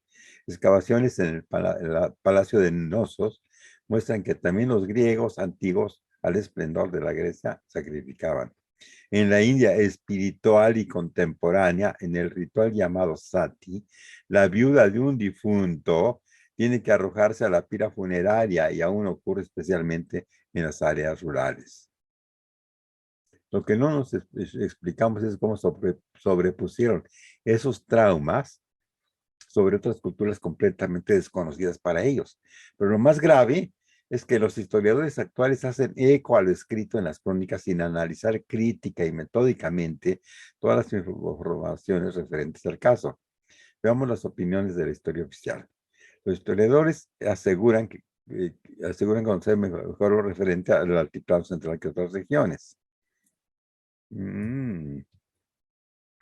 Dicen que la práctica de exponer los cráneos de los sacrificados ya se observa en Huamelulpan, Oaxaca, a principios de esta era y en sitios de periodos posteriores como Copán, Honduras y Guzmán.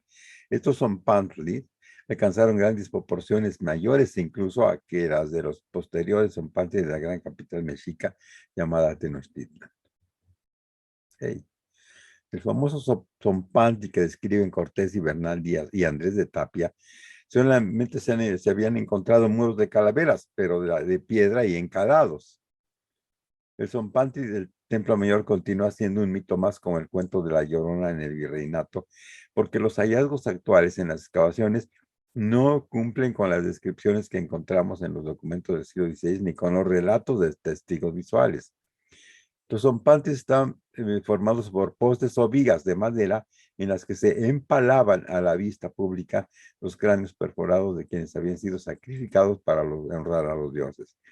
Los arqueólogos no tienen dudas de que esta es una de esas estructuras descrita por el soldado Andrés de Tapia. Pero las que se han encontrado están formando parte del muro, están pegadas con mezcla. De los más de 600 cráneos encontrados es una minoría la que tiene gradaciones para ser atravesados por los maderos que formaban la estructura de un zompantli. Vean ustedes, son como piedras, parte del muro. Los cráneos a primera vista están formando parte de los muros, pues están pegados con la mezcla de argamasa de arena y cal y ceniza que formaban uniendo la mampostería de los recintos.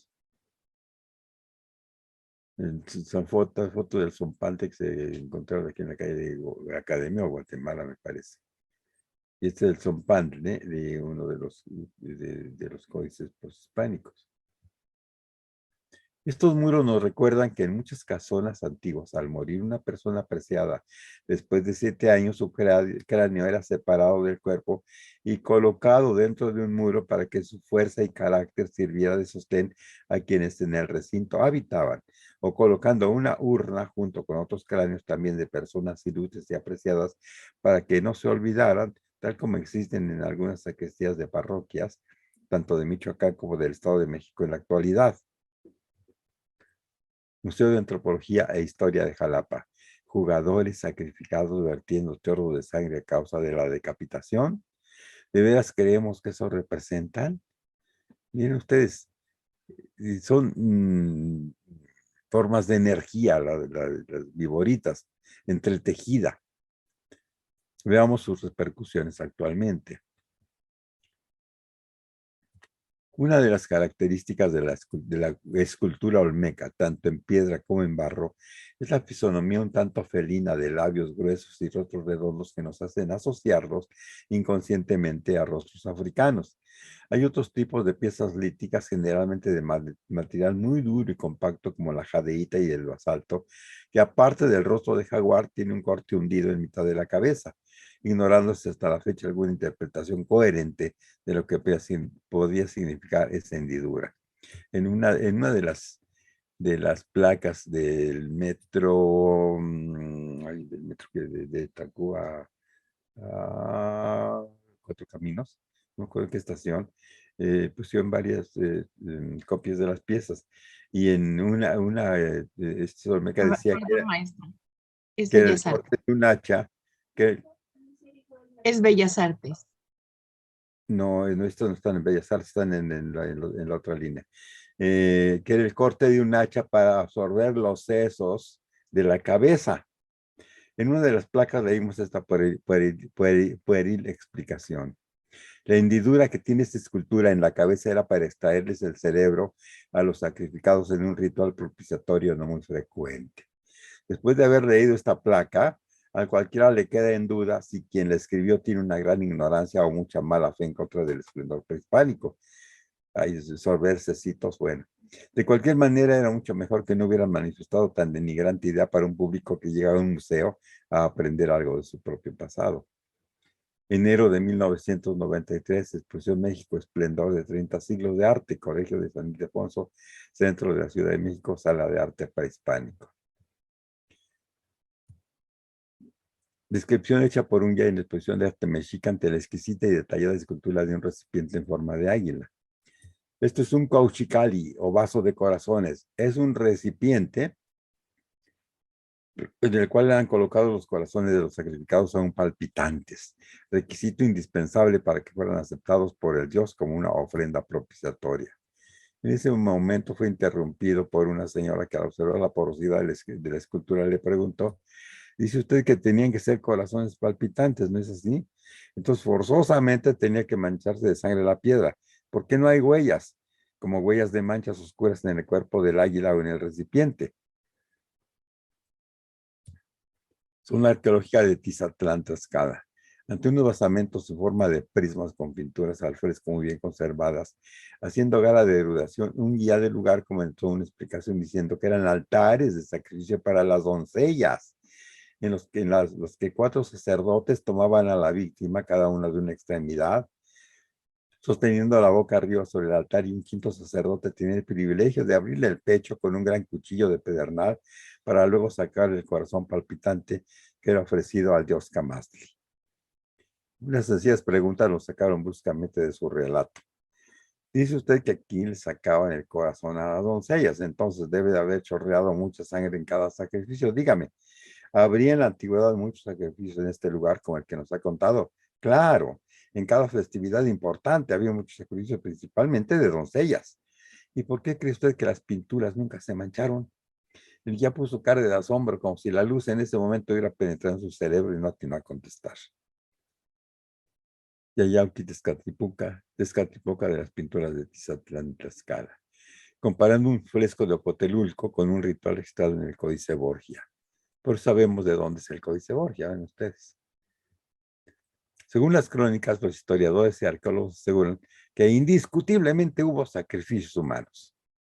Indiscutiblemente. Sacrificios olmecas. Los olmecas fueron la primera gran civilización mesoamericana. Y le pusimos unas interrogantes porque es de veras. Aunque no existe evidencia irrefutable de sacrificios de infantes en esta cultura. Se han encontrado esqueletos completos de recién nacidos, así como fémures, desmembrados y calaveras, en un sitio olmeca en el estado de Veracruz, llamado el Manatí. Estos huesos han sido asociados con ofrendas sacrificiales. Asociados, o sea, todo lo asocian. Particularmente unos bustos de madera. Aún no se sabe cómo murieron los infantes. Sacrificios teotihuacanos. Aseguran que en Teotihuacán, la gran metrópoli del periodo clásico, el sacrificio por extracción del corazón fue una práctica importante, pero sabemos muy poco de Teotihuacán.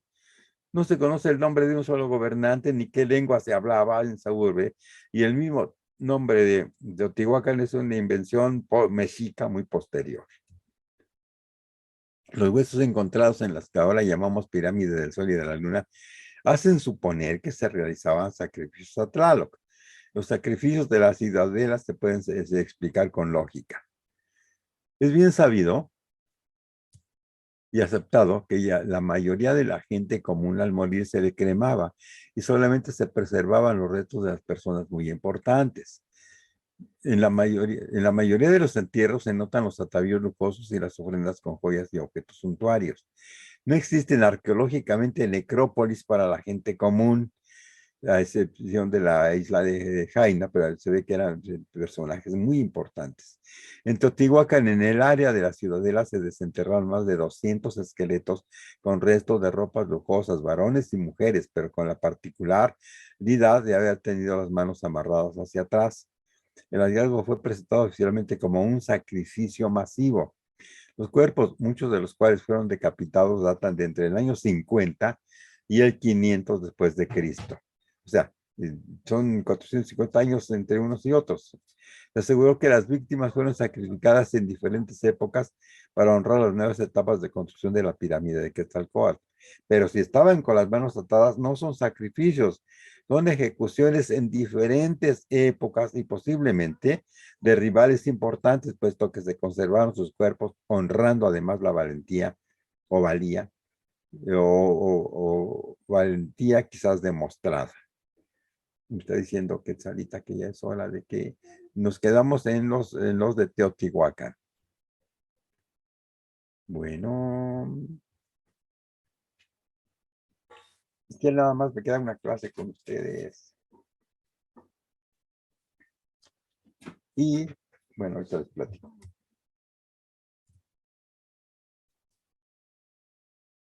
Mira, Anita, ya vi a Anita. Anita. Adriana, Silonen. Adam, un abrazote, Adam. Oye, se me fue el Zoom. Ay, no, pensé que hiciste. No, nada, no había tocado nada. ¿Y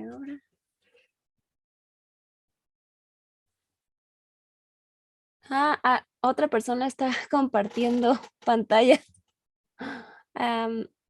¿Cómo? 5797 estaba compartiendo pantalla. Ajá. Bueno. Ya. Lolita Venegas, qué gusto verte. Bueno, les platicaba yo que tengo que estar el 14 de febrero en la Ciudad de México porque por la entrega de las tarjetas de bienestar. Entonces, por mi apellido me toca estar ahí ese día en el Monumento a la Revolución. Pero entonces, quiero estarme en la Ciudad de México hasta la ceremonia del Año Nuevo, en el Zócalo. ¿Puedes decirle que por favor deje de compartir pantalla? Que por favor dejen de compartir pantalla porque no veo a los demás. No sé quién será, pero bueno. 57, 97, 67. 57, 97, 67. Y bueno.